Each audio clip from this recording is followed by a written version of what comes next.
Hi, everybody. Matt Bernier, joined by Mike Beer, taking a look at the 10th race from Belmont Park on Saturday afternoon. It is the Empire Classic, $300,000 the purse, mile and an eighth on the main track. If you're going to play this race or any of the other races from Belmont, head on over to DRF Bets. All sorts of great deals, particularly for new sign-up members. Head on over to bets.drf.com for all the details. We're going to take a look at this field right in post position order. It's really a fascinating race, Mike. You can go a few different ways. The number one, Bluegrass Cat Smile. Unfortunately for the connections, I don't mean to be a bit of a downer. I think this is probably one of the more difficult horses to make in a race like this. Yeah, he's just in real tough here. Very good trainer. He's a nice horse in his own right, but you know, he is what he is. It took him a long time to get through that 1X condition. He's really struggling to get through his 2X right now, and he's just going to find this field really, really difficult to beat. The number two, Calculated Risker, goes out for Ray Handel as well as Javier Castellano. This is a horse that, boy, you draw a line through that run 2 starts back, and it preceded a bit of a layoff. The two most recent starts here, and the 2 starts since Handel has gotten this horse, really been spectacular as far as figures are concerned and just overall efforts. See the most recent race, that win in the N2X, earned that 83 Beyer speed figure, and then 3 starts back at a mile and an eighth at Aqueduct, earned that 90 Beyer. If you think that either one of those is indicative of what you get on Saturday at a square price, this horse is interesting. Yeah, he really is. I mean, he's clearly just a totally different horse since Ray Handel claimed him. Those 2 efforts you mentioned, I mean, he just ran really well both times. If you need an excuse for the May 19th race, and as you say, there was a layoff right after that, but he spent a lot of time on a dead rail in that race too, so I don't think that race is as bad as it looks. This horse, he just looks like he's gotten real good for this trainer. I think he's a dangerous horse at a price in here. I'm a big fan of Control Group for Rudy Rodriguez. I think he's a very, very solid and honest horse, and usually he's forwardly placed, and we're going to take a look at the Timeform US Pace Projector to see where they have him positioned. You're going to note that there's a red bar, meaning they think that the pace is going to be on the swift side, and the 3 isn't actually on the lead. They actually have the 11 horse cutting out the fractions, followed by the 3 and the 8 Control Group.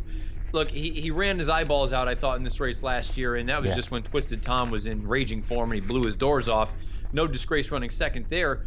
I think he's run well in all 3 of his most recent starts, and unfortunately for him, I know that Evan Shipman, maybe the mile and an eighth at Saratoga specifically wasn't to his liking. I thought he ran just fine that day as well. If he comes forward with one of those efforts, I think he's in with a puncher's chance. I agree with all that stuff. I mean, he's going to find maybe this a little bit difficult with the pace scenario because he is a horse who wants to be forward, and the pace could be fast in here. But he really likes a mile and an eighth.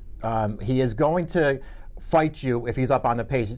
As you're talking about that Evan Shipman last time, he was dead game in that race. He couldn't hold on at the end. I really liked the effort he put in there, though. This is a really nice horse. I think he's a player in here. It's just a question of whether he can get the trip that he needs.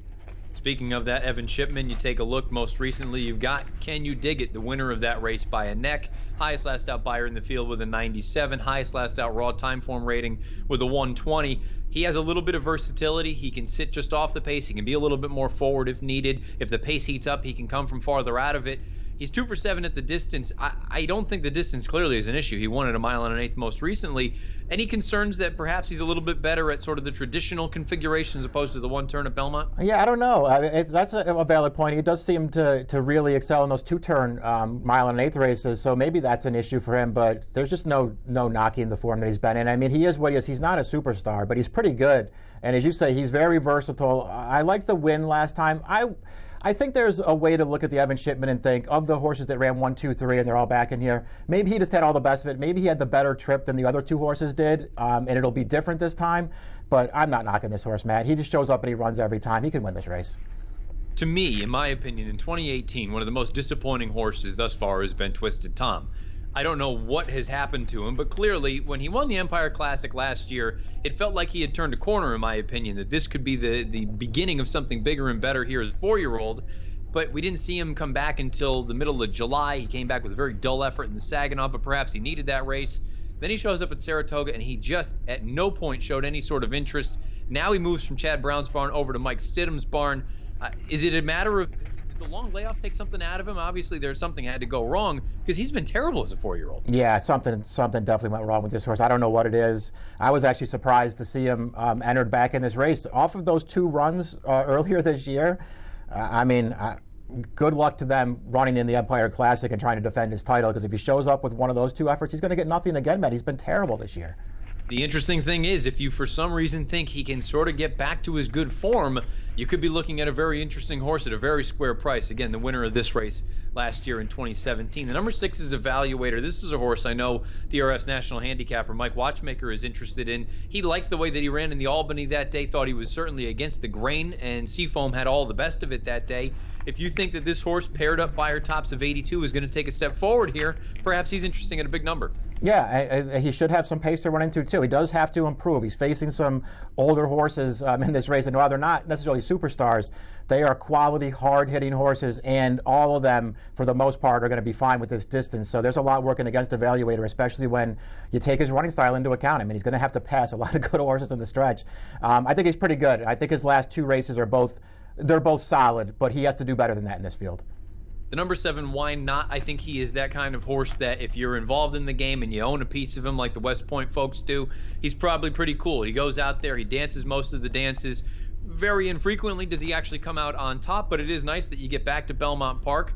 He ran there most recently, ran fine enough in that N1X, but You see 2 of his 3 victories have come there. My concern, the distance and 10 times second or third from 22 lifetime starts. If you're using him, in my opinion, best underneath. Yeah, I agree with that. He's a really, really nice horse. He tries every time. He was way up against a pretty soft pace in that 1X last time when they cut him back. So that worked against him a little bit. I just feel like the 9 furlongs isn't really his best distance. So I don't really like that about him, but he's going to show up and run his race, that's for sure. 9 furlongs, in my opinion, is what the number 8 Seafoam really wants. I think he is sort of that. He has some early speed, but I think he is more of a grinder. Now, perhaps the pace situation will work against him here, as it did most recently in the Grade 3 Oklahoma Derby against straight 3-year-olds. Takes on elders for the first time. I understand if you want to make the case that 2 and 3 starts back, he basically just got very, very easy leads, very easy setups, and perhaps he's a little bit dressed up. I thought he ran just fine in that Oklahoma Derby, and if you believe in the idea of pairing up by her tops, and perhaps that leads to a forward move, and if he can successfully sit just off the pace, I think he's a little bit interesting. And if you believe the morning line, I'm too intrigued not to take a shot with him. I don't know what your thoughts are. Yeah, no, I agree with almost all of that stuff. I mean, he is one of those horses who he was one of them that you're always sort of waiting for them to stretch him out. And they finally did it as a 3-year-old, and I think he really improved for it. His last 3 races, and yes, he had the best. The New York Derby was basically the race he couldn't lose against that field. But it was the first time they went long with him, and he looked good winning that race. He came back, he wired the Albany. I thought he ran well last time against some, they weren't the best 3-year-olds in the country, but they were some pretty good ones. I thought he ran well in that race. I think he's a contender in this race too. I just don't know what kind of trip he's going to get in here with all the other speed. Yeah, that's my only real concern at this point, but I agree with you. I thought he ran quite well in that most recent start, given the pace situation. The number 9, Hit It Once More. This is another rock-solid New York bred. Usually shows up, dances all the dances. Most recently, they tried the turf with him. Look, he's 0 for 4 lifetime on the grass. You get him back to the main track. This is what he wants. He's only 1 for 10 at Belmont Park, but if you believe the buyers that he's earned 2 and 3 starts back, he's got a puncher's chance. My concern is the sort of running style for him. Yeah, I agree with that. His best race gives him a really big chance in this race. The problem is he has made it pretty clear over the past few years that he can only run his best race if he's on the lead. And I don't know if he's going to be able to make the lead in this race. I mean, go pull apart his past performances and find any race where he's not on the lead. He is nowhere in those races, and it's going to be really hard for him to make the front in this race. A horse that has some solid versatility, and that always makes him a factor, is the number 10 Pat on the Back. This is a really neat horse where early on in his career, I thought, even earlier this year, I thought he was predominantly sort of a 1-turn miler, 7/8 of a mile. Then they stretched him out a little bit 2 starts back in that Saginaw, and he was very, very impressive that day. They went on 2 turns with him most recently in Evan Shipman, and I understand he didn't get the job done, but I think he can make the case, and we sort of alluded to it earlier. Perhaps he ran as well as the winner did that day, given the pace situation. He was the first one to go after it. I think he's rock solid. I have no knocks. I think he fits in here. I guess the question ultimately boils down to price. Yeah, I agree with all that stuff, and he's definitely a horse I'm using in this race. I didn't pick him on top, but I'm definitely using him. I like his recent form. I'll admit to being a little concerned about 1 1/8 in a little bit of a different situation, because if this pace is fast, I don't know what kind of trip he's going to be able to get in here. But I liked his race last time. He went first after Control Group on the lead. There, he dueled that horse for a long time before Can You Dig It came and ran both of them over. But I thought he ran well in there. I like his current form. I'm definitely using this horse. Mr. Buff breaking from post position number 11. He's going to be forwardly placed. Pace Projector had him outright on the lead.